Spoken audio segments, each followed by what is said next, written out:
자, 닉 교수의 코인 이야기 시작합니다. 오늘은 미나 프로토콜이라는 거에 대해서 리뷰를 할 텐데요. 이거는 이반 샤피로하고 아이잭 맥클러라는 미국의 젊은이들이 만들었습니다. 뉴욕 유니버시티 같아요. 잠깐만. 나중에 가면서 우리가 논문, 뉴욕 유니버시티네요. 뉴욕 대학에서 나온 논문에 기반을 하고 있습니다. 그래서 이분들은 기본적으로 어떤 말을 하느냐 하면은 이분들이 하는 거는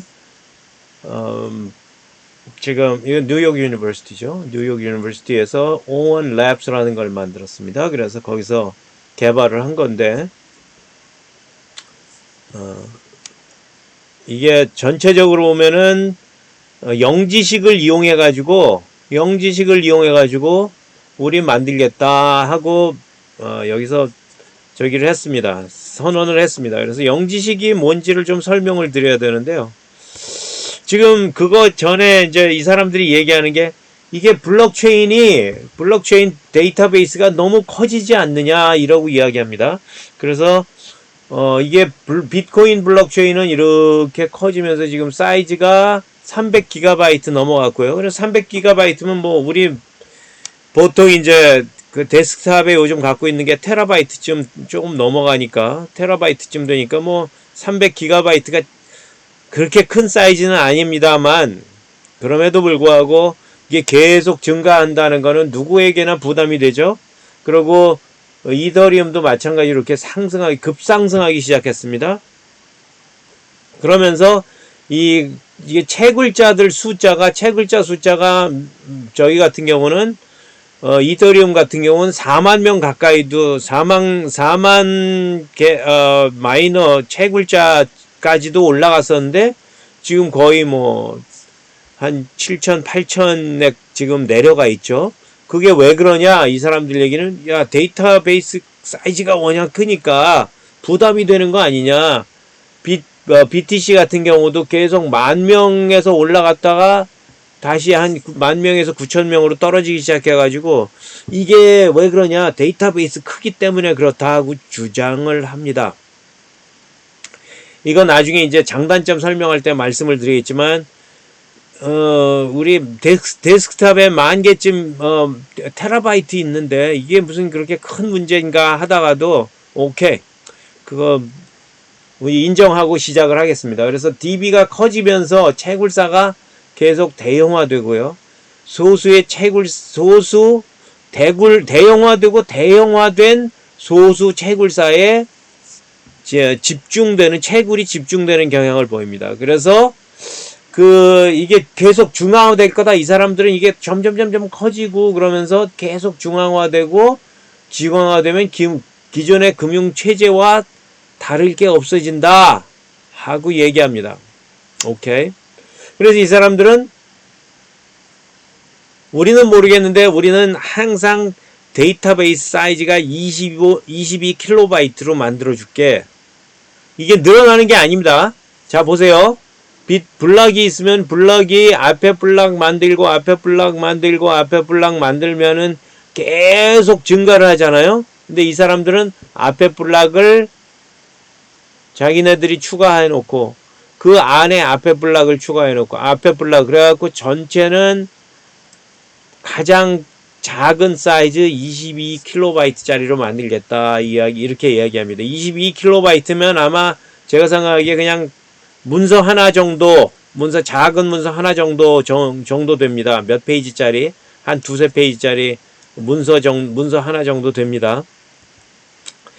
그 얘기하기 전에 이 사람들은 그래서 이걸 어떻게 만드냐면 영지식이라는 거 제로 날리지 프루프라는 기술로 영지식 증명입니다. 영지식 증명 기술을 사용한다. 영지식 증명 기술 중에 하나가 뭐냐면은 여기 영지식 기술이 아니고 영지식 증명 기술입니다. 죄송합니다. 영지식 증명 기술은 무슨 뜻이냐면 검증자, 상대편에게 자세한 정보를 주지 않고 그러니까 자세한 정보를 주지 않는다는 건 무슨 뜻이냐면 나에 관한 지식을 제로로 만들어주고 내가 누구인지 무엇인지 내가 어디에 있는지 하는 것을 사실임을 증명하는 기술입니다. 그래서 예컨대 내가 돈을 송금을 하잖아요. 내가 돈을 송금할 때 내가 누군지 아무도 모르게, 내가 얼마를 보내는지 알지 못하게, 그 송금 어디에서 어떻게 송금을 어느 은행에서 어떻게 보내고 어떤 계좌에서 보내는지 그런 정보들 하나도 안 보내고 내가 보내는 당사자임을 증명할 수 있는 방법. 그게 영지식 기술입니다. 영지식 증명 기술입니다. 다른 예는 또 내가 어떤 장소에 내가 예컨대 강남역에 있단 말입니다. 강남역에 내가 지금 존재해. 그런데 내가 강남역인지 어딘지 예컨대 강남역이라고 그러면 딱 찍히니까 안 되죠. 내가 예컨대 스타벅스 앞에 있다. 그럼 스타벅스 어디 있는지 모르지만 스타벅스의 위치가 그런 걸 주지 않고 스타벅스 위치에 내가 딱 들어가 있고 그 앞에 바로 저기 앞에 카운터 앞에 서 있다는 것을 증명하는 기술. 그런 것들이 영지식 기술입니다. 다시 말씀드립니다. 다른 상대편 검증자에게 나에 대한 정보를 주지 않고, 그러니까 지식을 0으로 주고, 그러고 내가 그런 당사자임을 어떤 무슨 트랜잭션의 어떤 거래의 당사자임을 증명하는 기술입니다. 이 사람들은 GK SNARK라는 기술을 쓰는데요. GK SNARK라는 기술은 영지식 기술의 한 종류로, 영지식 증명 기술, 자꾸 영지식 기술이라고 그러는데 영지식 증명 기술이 맞습니다. 영지식 증명 기술의 한 종류로 블록체인에서 많이 씁니다. 그래서 여러분들 아시는 Gcash나 Dash나 이런 것들이 대부분 GK SNARK를 씁니다. 왜냐하면은 나는 지금 나를 증명할게. 근데 내가 몇 살인지 알 필요도 없고 누군지도 알 필요도 없고 내가 영화 ABC에 나온 오징어 게임에서 나오는 256번이야 하면은 256번인 거를 내가 그냥 증명만 하는 방법만 있으면 되는 거잖아요. 알 필요도 없잖아요. 그죠? 물론 이 사람이 256번인 걸 증명하면 내가 누구냐 이영환이다 하면서 주민번호 얼마고 어디에 살고 이런 번호를 줘야지 이 사람이 내가 니구나 하고 알 텐데 그럴 거 없이 인터넷상에서 내가 그 사람이야 하고 하려고 그러면 이거 줄 필요 없이 증명만 보내갖고 그거를 그 증명에 따라서 이 사람이 오케이 네가 맞아 하고 검증할 수 있는 그런 기술이 영지식 증명 기술이고 그 중에 하나가 GK SNARK라는 기술이라 이거죠. 그리고 우리 코인 만들 때 Gcash나 Dash라는 코인 그런 것도 쓰였습니다. 그런데 이제 이 사람들이 이걸 가지고 어떻게 만드냐면은 우리가 저기가 블록체인이 있으면 블록이 앞에 거 블록하고 앞에 거 블록하고 앞에 거 블록하고 이러면서 데이터베이스가 계속 늘어나는데 그러지 말고 내가 블록이 하나 있으면 그 블록의 앞에 블록의 스냅샷을 이렇게 합니다. 다시 얘기합니다. 블록이 있으면 앞에 것에 스냅샷을 내가 갖고 있게 해. 그러면 앞에 있는 거를 갖고 있는 게 아니고 앞에 블록의 정보를 갖고 있는 게 아니고 스냅샷을 갖고 있을 거고요. 내 뒤에 거는 내 블록에 대한 스냅샷을 갖고 있게 됩니다. 그러면은 여러분들 사진 찍어 놓는 거하고 똑같아요. 내가 어디에 해운대 갔어. 그럼 해운대를 가져오는 게 아니고 내가 해운대 갔어. 우선 사진 찍는 거잖아요. 스냅샷을 하는 거예요. 스냅샷을 내가 거기서 사진 찍는 거잖아요. 그 사진 찍어 갖고 내가 해운대 앞에서 있었어. 그러고 그게 해운대 앞에서 있었는데 해운대 앞에서 있는 걸 나중에 그 해운대 있는 거 앞에 내가 스냅샷을 다른 게 있어 갖고 해운대 앞에도 갔었고 부산역에도 갔었어. 그래서 그 앞에 해운대역을 찍은 스냅샷이 부산역 찍은 사진을 안에 또 다시 스냅샷을 갖고 있으면은 그게 부산역에도 갔고 해운대를 갔다는 게 증명이 되잖아요. 그럼 부산역을 갖고 있는 사진 안에 또 뭐를 갖고 있으면 돼요? 내가 목포에 갔었어. 그럼 목포에 있는 사진을 찍었어. 그러면 나는 목포에 있는 그 스냅샷을 포함하고 있으면 나는 해운대를 지금은 해운대에 있지만 해운대 전에는 부산역에 갔었고 부산역에 있는 사진을 보니까 다시 목포에 갔었고 목포에 있는 사진을 보니까 광주에 갔었고 광주에 있는 사진 보니까 또 스냅샷을 해가지고 이걸 리커시브하게 들어간다고 그러는데요. 거울 안에 거울이 들어가고 거울 안에 또 거울이 들어가는 것처럼 내가 스냅샷을 가지고 있고 그 스냅샷이 또 안에 스냅샷을 가지고 있고 스냅샷이 또 안에 가지고 있고 그래갖고 무한하게 들어가면은 작은 스냅샷 하나에 내가 영도 부산 해운대에서 찍은 스냅샷 하나에 전체 블록체인의 스냅샷을 내가 표시할 수 있다. 이게 미나 프로토콜로 대표되는 미나 블록체인의 기본입니다. 신기하죠? 그래서 이 사람은 어떻게 얘기하면, 야, 블록체인은 블럭이 더럽게 많아야 돼. 그래서 데이터베이스가 너무 커져. 근데 나는 어떻게 하냐면, 나는 스냅샷 하나만 갖고 있으면 돼. 그 스냅샷의 사이즈는 겨우 22KB 밖에 안 돼. 내가 그래서 블럭 프로듀서가 블럭을 생성하는 사람이 있어갖고 블럭 생성하는 사람이 한 사람 있으면은 블럭 생성해 놓고 그 블럭을 스냅샷만 하면 나는 되니까 전체 블록체인은 이 하나 사이즈 블럭의 스냅샷이 22KB 일 것뿐만이 아니고 전체 블록체인의 히스토리가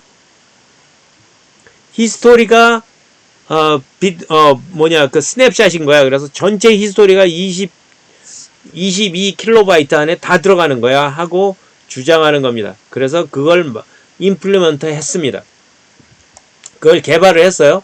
그래갖고 이 사람들은 누가 어떻게 했냐면 이 사람들은 재밌는 건 그러면 컨센서스는 어떻게 하는 거야? 서로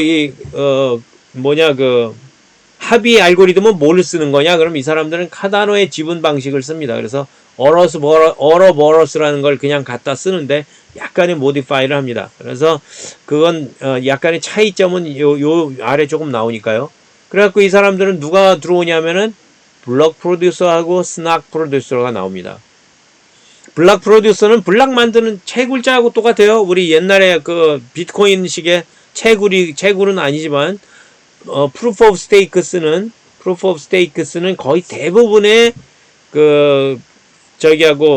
블록체인하고 비슷합니다. 그래서 보통 거기서 얘기하는 채굴자와 비슷하고요. 블록체인 대신에 스냅샷만 가지고 있고 그 스냅샷 위에 블록을 생성합니다. 그래갖고 블록 생성자 수는 제한이 없고요. 스테이크 하는 거, 얼마나 내가 POS를 쓰니까 스테이크를 할 텐데, 스테이크 풀에다 스테이크를 할 텐데, 제한도 없고, 락되는 기간도 없고, 부정행위 하는 데 대한 슬래싱 페널티도 없습니다. 그래갖고, 블럭 생성자는 스테이크 한 양에 따라서 보상을 받습니다.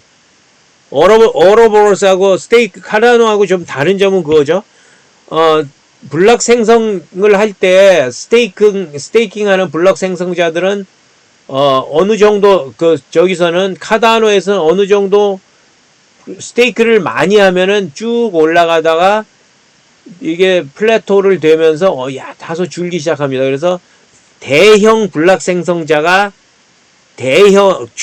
많은 스테이킹을 하지 않도록 그래갖고 부의 분배가 일부분한테 일방적으로 멀리 쏠리지 않도록 만들어주는 게 카다노 스타일입니다. 솔라나는 어떻게 하나요? 솔라나는 되도록이면 이게 몰리게 해요. 솔라나 제가 얘기할 때 솔라나는 사실은 탈중앙화 방식이 아니라고 제가 한번 말씀드린 적이 있는데 그거 왜 그래요? 그러고 물어보신 분이 있는데 왜냐하면요. 솔라나는 되도록이면은 한 사람한테 스테이킹 많이 한 사람한테 저기가 많이 몰리게 합니다. 인센티브가 많이 몰리게 합니다. 보상이 커지게 합니다. 왜 그러냐면은 이 사람들이 대형화된 서비스 서버를 가지고 있어야지 네트워크가 안정적으로 운영이 됩니다. 그래서 안정적으로 운영하고 싶어서 21개만 스테이킹 블록 프로듀서를 만들어 놓은 게 누구예요? 그게 이오스입니다. 그죠? 21명만 해. 우린 20명이 블록 생성하게 하고 1명이 검증자 할 거야. 그래갖고 21명이 네트워크 관리하는 데 들어가잖아요. 그게 이오스입니다. 솔라나잇은 그렇게까지는 안 하는데 단지 우리가 스테이킹을 많이 하고 스테이킹 풀을 크게 가진 사람들한테 무조건 리워드 보상을 많이 주고 인센티브 많이 줄 테니까 무조건 들어와 하는 게 솔라나 스타일입니다. 그래서 솔라나나 이런 체인 네트워크, 블록체인 네트워크는 일부한테 쏠리게 돼 있고요. 그 쏠린 사람들이 사실은 내부 인사들이죠. 내부 인사들이 갖게 되고요. 나중에 보면 BSC 네트워크도 그렇습니다만 나중에가 아니고 그 중에 가장 쏠려 있는 게 EOS나 아니면 BSC 네트워크나 그런 것들입니다. 어쨌거나 저기는 솔라나나 이런 것들은 대형 채굴자들한테 대형 블록 생성자들한테 코인을 몰려서 쏠리게 분배를 하는 게 이런 프로토콜입니다. 미나 프로토콜도 그런 대형에 쏠리도록 만들어준 그런 저기입니다. POS 스타일입니다. 그래서 이게 치명적으로 다르다는 거죠. 블록 생성자가 스테이크 양에 비례해서 보상을 받는다 그러면 니네들 부자들 들어와. 그래서 니네들이 보상도 많이 줄 테니까 많이 투자해가지고 네트워크를 안정적으로 유지해줘 이겁니다. 그래서 그 다음에 이제 블록 생성자가 들어가고요. 블록 생성자는 아무나 들어와도 됩니다. 사실은. 제한하는 스테이킹하는 양의 제한이 없고 락킹 기간도 없고 그러니까 누구나 들어와서 사용하는데 그럴 때 블록 생성하는 스테이크 양이 많아야 보상을 많이 받기 시작하겠죠. 그 다음에 스나크 생성자는 누구냐 하면은 GK 스나크 알고리즘을 이용해서 스냅샷을 만드는 참여자들입니다. 스테이킹 할 필요도 없고 블록 생성자가 블록을 포스트를 하면은 그거에 스냅샷을 찍어서 그걸 가지고 내가 이거 스냅샷 찍었는데 얼마 보상해줘 그러고선 저기를 합니다. 옥션에 들어갑니다. 비딩을 합니다. 그러면은 시장에 스나킷이라고 명명된 시장에서 블록 생성자가 그 중에 하나를 골라서 돈을 줍니다. 그러면 어떻게 돼요? 스나크를 스냅샷을 찍은 사람들이 서로 경쟁이 되니까 되도록 낮게 책정을 해서 보상을 받으려고 하겠죠. 그래서 이거는 일반인들이 스나크 생성자로 들어가게 되는데 일반 생성자들이 일단 자기 스마트폰이나 이런 거를 사용해서 들어갈 수도 있는데 그러려고 그러면은 항상 자기의 보상을 가장 적게 해가지고 저기를 해야지 어느 정도 돈이 된다 하고 말씀드릴 수 있습니다. 그리고 블록 생성자가 이제 생기면은 어떻게 되냐면 이 사람들은 또 전문 블록 생성자라는 걸 따로 만들어요. 그래서 전문 블록 생성자는 또 뭐냐면은 온라인상에서 다른 사람들한테 스테이킹을 받아갖고 그 스테이킹 한 거를 위임을 받아갖고 그 위임한 것을 전 통째로 스테이킹을 합니다. 그럼 스테이킹이 커지겠죠? 스테이킹 하면은 커진 만큼 저거를 많이 받잖아요. 보상을 많이 받잖아요. 그럼 그 보상을 받은 걸 위임한 사람들한테 다시 나눠주는 그런 사람들이 전문 블록 생성자입니다. 그래서 이 사람들은 되도록 블록 생성자를 얘들 전문화를 좀 해줘. 그래갖고 네트워크를 안정적으로 갈 수 있게 해줘 하는 그런 그런 의도를 가진 네트워크를 만들었습니다. 그래서 여러분들 지금까지 만든 게 기술적으로 그렇게 만들었다 그러면 어떤 장점을 갖냐 하면은 이 사람들은 아까 처음에 데이터베이스가 300GB가 되니까 너무 커지니까 우리 그런 거 필요 없이 22KB 쓸게. 그게 우리가 전체 처음 시작부터 언제든지 미래까지 꼭 필요한 데이터베이스 사이즈는 22KB. 그러니까 블록 생성자의 스토리지 부담이 없습니다. 또 검증자가 검증을 하고 싶어도 이게 사실은 22KB 가지고 검증을 하기 때문에 스토리지 부담도 또 절감됩니다. 그런 점에서는 장점이 있고요. 강점이 있고요. 또 여러 가지 애플리케이션이 적용될 수 있는 가능성이 있습니다. 예컨대 내가 온라인에서 오프라인, 온라인에서 온체인으로 단말간, 내가 온라인 단말이 있단 말입니다. 그래서 웹사이트에 어떤 인포메이션이 있어요. 그럼 그 인포메이션을 내가 뽑아와서 온체인까지 내가 블록체인에 올리는 그런 단말에서 단말까지 올릴 때 내가 이 온라인에서 어디서 퍼온 데이터인지 내가 저거 없이 다른 사람한테 제공함 없이, 영지식이잖아요. 제공함 없이 체인에다 올릴 수 있다는 거예요. 그래서 프라이버시가 보호된다는 거예요. 중간에 트러스트를 제공하는 기관이 필요 없죠. 내가 야 이거 어디 오늘의 날씨 하면 날씨가 비가 왔어. 그럼 내가 어느 웹사이트에서 예컨대 기상대 웹사이트에서 긁어왔어. 그럼 기상대 웹사이트에서 그게 포스트됐다는 증명을 내가 제공할 수만 있으면 되는 거니까 내가 그거에 그 액세스를 가진 어떤 사람인지는 얘기할 필요가 없고 그 아이덴티티, 제 아이덴티티를 누출할 이유가 하나도 없는 거잖아요. 그래서 양 단말 간 데이터 누출의 위험이 아예 없습니다. 그러니까 이런 종류의 애플리케이션의 적용 가능성이 꽤 있습니다. 그리고 이런 애플리케이션이 의외로 많습니다. 그래서 이런 애플리케이션이 많은 그 잠재 가능성이 크다는 거죠. 그래서 예컨대 어느 개인이 내가 지금 신용점수를 공개하지 않고 은행에서 그 빚을 받아야 돼. 은행 론을 받아야 되는데 내가 1억이 필요한데 내가 누군지, 내 신용점수가 몇 점인지 공개하지 않고 내가 1등급인지 2등급인지 어떤 론을 받는데 내가 1등급이다. 1등급인 거를 내가 내 정보를 하지 않고 공개하지 않고 증명할 수 있다는 겁니다. 신용 정보를 증명할 수 있다는 겁니다. 그런 애플리케이션이 필요하겠죠. 내가 론 받을 때 내가 10% 론 받는데 급전이 필요한데 내가 누군지 알리고 싶지 않아. 그럴 땐 이런 서비스를 쓰겠죠. 그래갖고 이 사람들은 텔러 파이낸스라는 데모 플랫폼을 만들어서 이걸 이렇게 돌아간다는 걸 보여주고 있습니다. 그 다음에 또 이 사람들은 또 어떤 거를 하냐면 무허가성 웹 오라클이라는 건 또 무슨 뜻이냐면 웹사이트에서 아까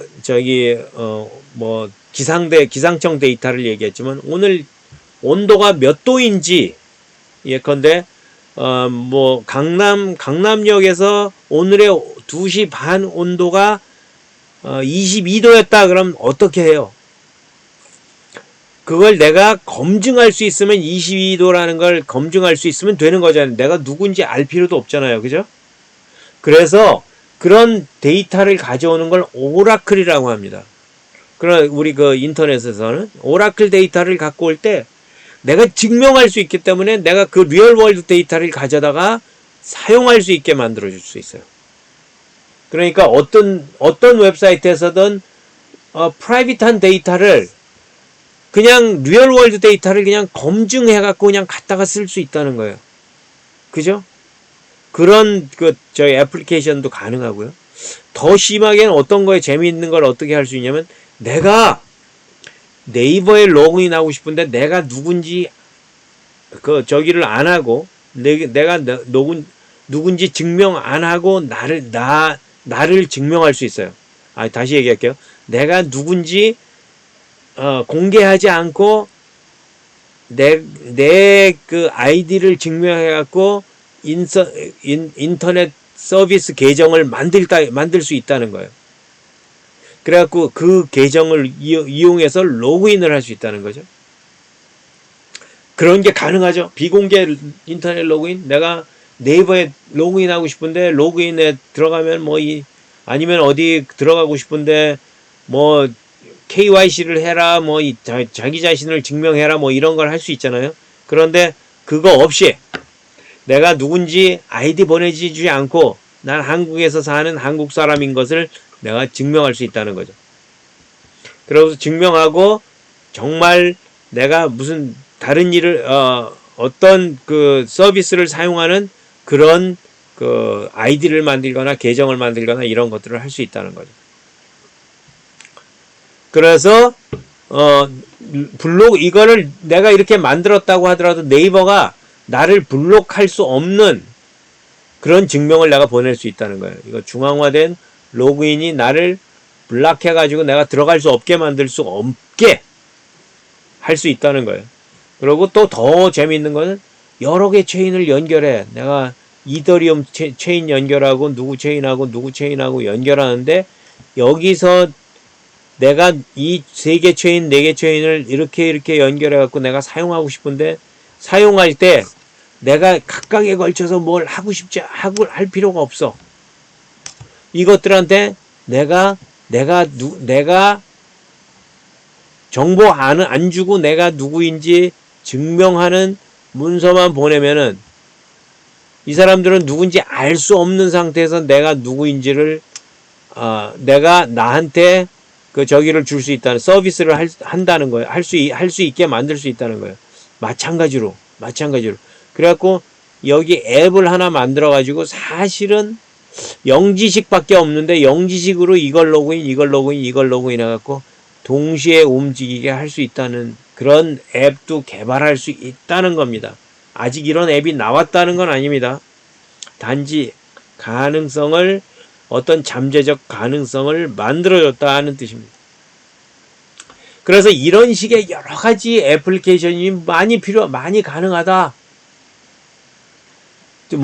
이 사람들은 트랜잭션 피도 굉장히 줄어들 수 있고, 이런 것들이 내가 어디 남극에 가 있어요. 아니면 엘살바도르에 가 있습니다. 엘살바도르에 가 있는데 내가 미국에 있는 어떤 은행을 연결을 해야 된다 그러면 만약에 그 은행이 내가 미나 프로토콜을 받아주는 은행이라 그러면은 내가 누군지 공개하지 않고도 은행 서비스를 사용할 수 있다는 거예요. 이런 식의 영지식 증명을 이용한 테크놀로지들이 갖고 있는 잠재성 그런 것 아니면 그 테크놀로지들을 이용한 잠재성 그것들을 사용할 수 있게 된다는 거죠. 그런데 기술적 장점입니다. 기술적 단점은 어떤 거냐면은 이게 처음 이 사람들이 스토리지 DB의 사이즈를 줄인다는 게 엄청난 것처럼 얘기했는데 제가 솔직하게 말씀드릴게요. 우리 컴퓨터 사이언스 하는 사람들은 우리 처음에 512K 갖고 썼습니다. 512K 640KB 갖고 쓰다가 어떻게 해갖고 요즘은 데스크탑 위에 있는 DB의 사이즈가 우리 그 하드디스크 드라이브 사이즈가 테라바이트 넘어가잖아요. 그러니까 솔직하게 말씀드려서 DB의 사이즈는 점점 커지더라도 그 코스트는 비용은 항상 드라마티컬리 극적으로 싸져왔다는 거죠. 그래서 사실은 스토리지 줄인다는 게 무슨 큰 장점이다 하는 거에 대해서 저는 일단 이해를 잘 못하겠어요. 이해를 못하는 게 아니고 수긍을 못하겠습니다. 큰 장점이라고 보기에는 장점일 수는 있지만 그리 큰 장점이 있어 이런 생각이 드는 거죠. 그런데 이렇게 해갖고 이 사람들은 스냅샷만 가지고 있잖아요. 스냅샷만 가지고 있기 때문에 어디서 내가 잘못됐어. 여기 이 블락에서 뭐가 잘못 있어가지고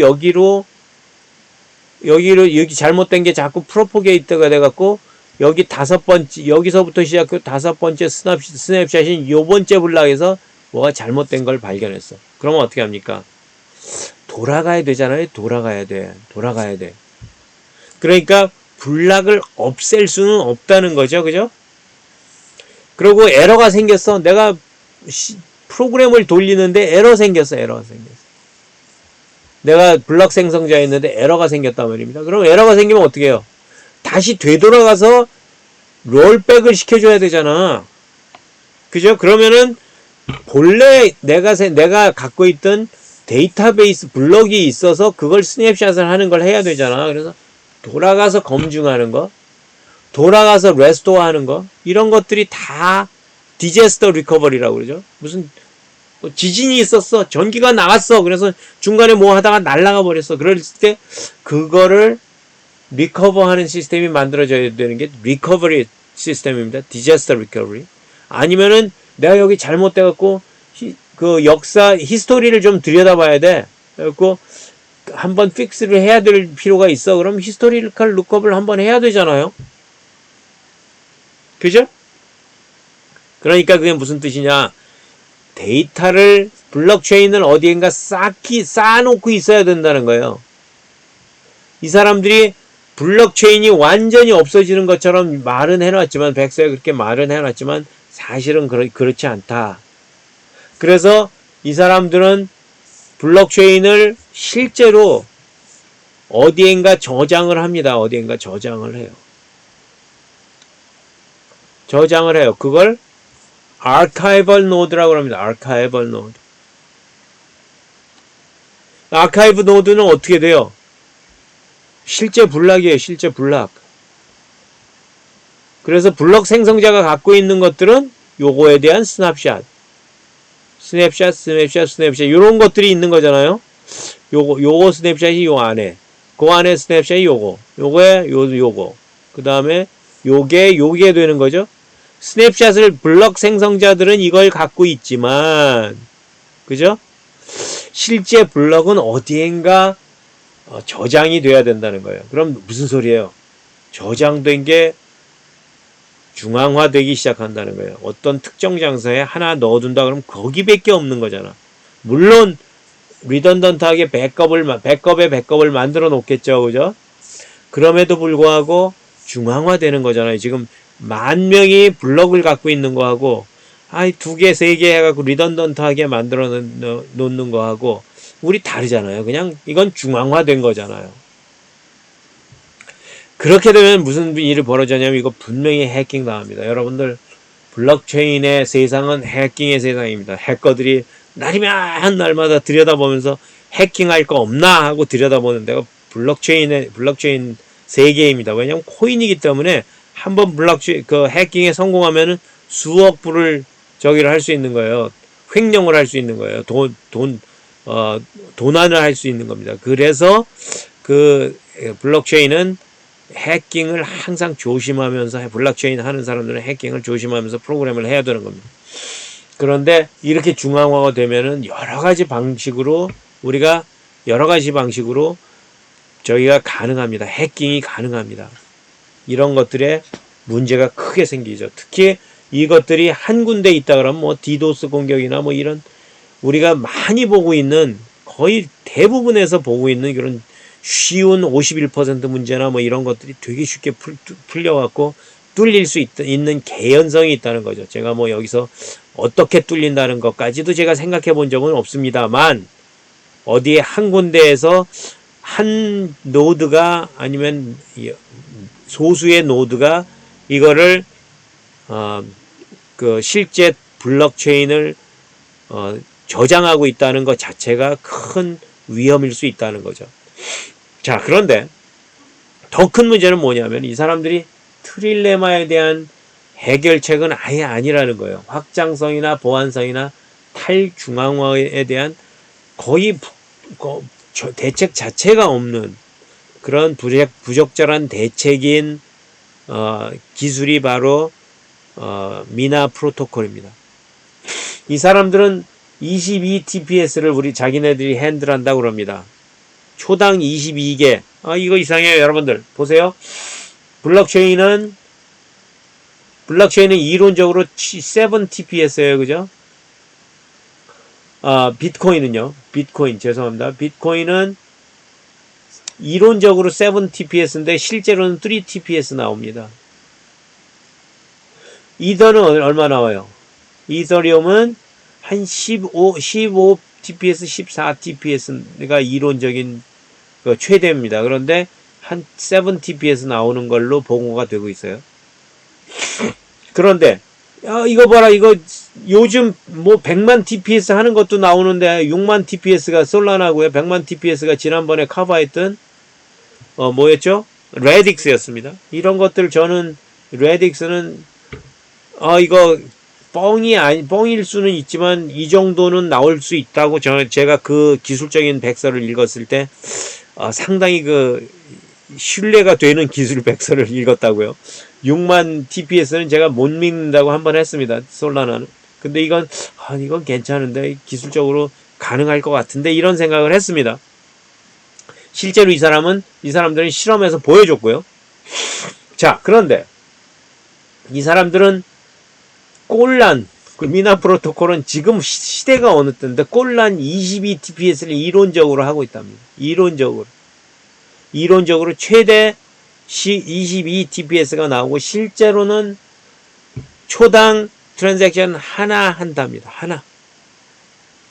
그래서 15 컨퍼메이션 동안 기다리면은 92.92%의 파이널리티를 개런티한다고 그랬는데요. 여러분들 이상해요. 15 컨퍼메이션에서 털렸다는 거 넘어가면 92.92% 저기가 됐다는 거는 컨펌이 된다는 거는 이게 무슨 뜻이냐면 0.008%로 해킹이 가능하다는 거예요. 이거 해킹 될까요? 안 될까요? 100% 됩니다. 제가 다시 말씀드릴게요. 100% 됩니다. 가만있죠. 0.08입니다. 이거 0.008이요. 0.08%로 뚫린다 그러면 이거 100% 뚫립니다. 여러분들 제가 비트코인 식의 그 비트코인 골드나 이런 거를 제가 리뷰 안 하는 이유가 있습니다. 그건 리뷰할 이유가 없고 여러분들이 돈 들어갈 필요도 없는 코인인데 비트코인 골드 같은 경우는 블록체인이 22블락 220블락인가요? 220블락제에서 털렸단 말입니다. 222블락인가요? 220블락인가요? 21블락에서 털렸단 말이에요. 근데 이거는 10분마다 블락이 만들어지잖아요. 비트코인은. 그래서 210분 만에 털렸어요. 거래가 일어나고 난 다음에 21번째 블락에서 털렸다는 거는 15번 컨펌 지나가고 나서 21번 컨펌 지나가고 나서 20번 컨펌 지나가고 나서 21번째 털렸다는 거예요. 이런 식의 저기는 안 하는 게 좋습니다. 이런 식의 기술은 개발하지 않는 게 좋습니다. 제가 너무 심하게 얘기하는데 블록체인이 다 비슷합니다. 근데 어쨌거나 이런 것에 대한 대책은 만들어야 된다는 거죠. 어쨌거나 이런 구멍이 있어서 잘 털린다고 제가 항상 블록체인 얘기할 때 비트코인식 블록체인 얘기할 때 비트코인식 블록체인은 잘 털립니다 이러고 얘기하는 게 이런 까닭이에요. 그런데 여기는 15 컨퍼메이션 기다리라고 그러는데 제가 장담컨대 항상 이거 털리게 돼 있습니다. 여기서 0.008% 0.08% 그 확률로 터는 사람들이 있다는 거예요. 자, 어쨌거나 지금은 왜 안 털까요? 왜냐하면 돈이 그만큼 안 되기 때문에 수십만 불이나 수백만 불, 수천만 불, 수억 불이 돼야 되는데 그 노력에 비해서 그리 수익이 안 날 거기 때문에 그리 안 털리는 거죠. 자, 토크노믹스를 생각해 보겠습니다. 토크노믹스는 이 사람들은 자 보세요. 포텐셜로 따지면 잠재적인 애플리케이션 사이즈로 따지면은 장점이 굉장히 큽니다. 제가 기술적 장점을 결코 비하하거나 결코 작다고 얘기할 수 없습니다. 그래서 이 사람들은 많은 벤처 캐피탈이 투자를 했습니다. 어마무시한 벤처 캐피탈들이 많이 투자했습니다. 그 중에 여러분들 꼭 기억해야 되는 게 코인베이스가 투자를 했어요. 그게 무슨 뜻이에요? 코인베이스에 올라갈 거라는 거예요. 코인베이스는 여러분들 제일 큰 거는 코인베이스입니다. 전 세계에서 제일 큰 거래소는 죄송합니다. 제일 큰 거래소는 바이낸스입니다. 그런데 사람들이 가장 신뢰를 많이 주는 거래소는 코인베이스입니다. 미국 기반이기 때문에요. 그래서 코인베이스에 올라갈 거기 때문에 이 사람들은 확실한 장점이 있다는 거예요. 그래서 어마무시한 코인 투자 회사들이 다 돈을 넣었는데 이 사람들의 토크노믹스를 한번 잘 들여다보면요. 그래서 이 사람들은 기본적으로 그 투자자들의 그 풀이 좋기 때문에 이 투자자들이 다 도와줄 거기 때문에 굉장히 좋은 생태계를 가지고 있습니다. 가질 수 있습니다. 이렇게 얘기하죠. 가질 수 있습니다. 왜냐하면 잠재력도 크고 기술적으로 이런 단점만 조금 보완을 하면은 굉장히 도움을 많이 받을 것으로 생각을 합니다.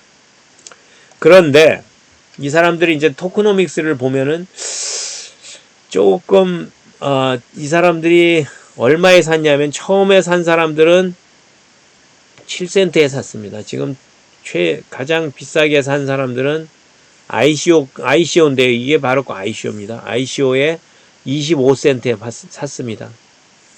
그런데 지금 이제 파운데이션하고 팀 어드바이저를 좀 주시를 하셔야 되는데요. 이게 락이 안 돼 있어요. 이 사람들은 뭐라고 그러냐면 자율 규제 락업 이렇게 해놨습니다. 그게 무슨 뜻이냐? 이거는 락업이 아니라는 거죠. 그냥 풀려 있다는 거죠. 그래놓고 자율규제 락업 해놓고 락업 물량으로는 들어가 있지만 언제든지 원하는 사람들은 빼서 팔 수 있는 구조가 이 사람들이 파운데이션하고 팀 맨 어드바이저들한테 들어가 있다는 겁니다. 그 물경 37%나 되는 물량이. 그래서 자 보세요. 여기까지가 25%입니다. 여기까지가 7.5%고요. 그래서 이 사람들이 가지고 있는 그 초기 물량은 이렇습니다. 이 퍼블릭이 갖고 있는 건 7.5%고 그 다음에 이게 얼마입니까? 뭐 아까 해가지고 아니네요. 뭐 베커스가 그게 아까 20.5%가 요게 초기 투자자들 20.5%고요. 요게 20.5%고 나머지는 요거 합치면은 37%가 그렇습니다. 아까 얘기했던 37%입니다. 그런데 이게 약 4년 후에는 이렇게 바뀐다고 되어 있는데 한번 자세히 보자고요. 4년 후에는 이 사람들이 쭉 처음에 10억 개가 물량인데 이렇게 갖고 올라가고 한 15억 개쯤 되는 게 4년 후에 물량입니다. 15억 개를. 근데 잘 보시면은요. 여기 보면은 사실은 이 사람들은 처음에 시작할 때 한 5억 개로 시작을 합니다. 5억 개 이하로 시작을 합니다. 아니, 다시 얘기할게요. 첫 해가 5억 개 이하로 시작합니다. 그래 놓고 4년 후에 되면은 이렇게 되면 여기서부터 여기까지 15억 개로 변합니다. 약 300% 늘어나는 거죠. 그래서 시중에 풀리는 물량이 무지무지하게 많습니다. 그게 이 코인 설계하는 사람들이 항상 디맨드 서플라이를 항상 좀 걱정을 하면서 만들어야 되는데 이렇게 마음대로 만들어도 이 생태계 코인 숫자를 너무 생각하지 않고 그냥 풀어버리고 이러는 경향이 좀 있습니다. 이것도 좀 그런 경향이 좀 있는데요. 개발적이고 그래서 그런 것 때문에 이 사람들이 ICO를 하긴 팔불에 했나 봅니다. 그랬는데 계속 시작하자마자 뚝 떨어져 갖고 왜냐하면은 락이 안 돼 있잖아요. 자발적 뭐라 그랬죠? 자율 규제 락업이 돼 있는 것들은 그냥 빼서 팔죠. 그죠? 가격이 떨어집니다. 그래서 계속 풀리는 것들이 많기 때문에 계속 가격이 뛰지를 못하고 있습니다. 초기에 8불에 팔아놓고 지금 반값이잖아요. 그렇게 되어 있습니다. 자, 그러면 그 결론을 내리겠습니다. 결론은 기술적 이슈에 의해서 기슈는 영지식이라는 장점을 갖고 있기 때문에 다수의 우리가 지금까지 생각하지 못하는 굉장히 많은 종류의 애플리케이션이 가능하다는 게 큰 장점입니다. 그리고 물론 미나 프로토콜이 블록 생성자나 스나크의 그 하는 사람들의 스토리지 부담을 절감을 시킨다는 게 뭐 장점 중에 하나입니다. 저는 크게 받아들이지 않지만 이게 굉장히 큰 장점이라는 거죠. 그런데 단점은 탈중앙화에 대한 적절한 대책이 없다는 거고요. 아카벌 노드의 보관성이 문제고요. 그 다음에 토크노믹스를 볼 때 수억 개씩 1년에 수억 개씩 늘어가는 문제 때문에 가격 상승하기가 어려울 수 있다는 거예요. 하지만 결론은 영지식 전용으로 결론만으로 그렇습니다. 가격 상승 요인이 다소 있습니다. 그런데 확장성, 스케일러빌리티의 문제점 이런 것 개발하지 않으면은 사실 큰 가격 상승은 어려울 것 합니다. 왜냐하면은 지금 말로는 이론적으로는 25TPS 나온다고 하고 15 confirmation이다 그러면 3, 4분이면 된다. 이렇게 얘기하는 건데 실제로 그게 아니고 최근에 어떤 포스팅은 야 이거 실제로 1TPS밖에 안 되고 뭐 지금 걸리는 것도 15분 걸려 뭐 이런 포스팅들이 많이 있습니다. 그래서 제가 말씀드리는 거는 여러분들이 기술적 장점만을 보시는 분들은 사셔도 좋습니다. 하지만 문제점이 개선하는 걸 보고 미나 프로토콜에 투자하시는 게 좋을 듯하다. 이렇게 말씀드리겠습니다. 오늘은 여기까지 하겠습니다. 감사합니다.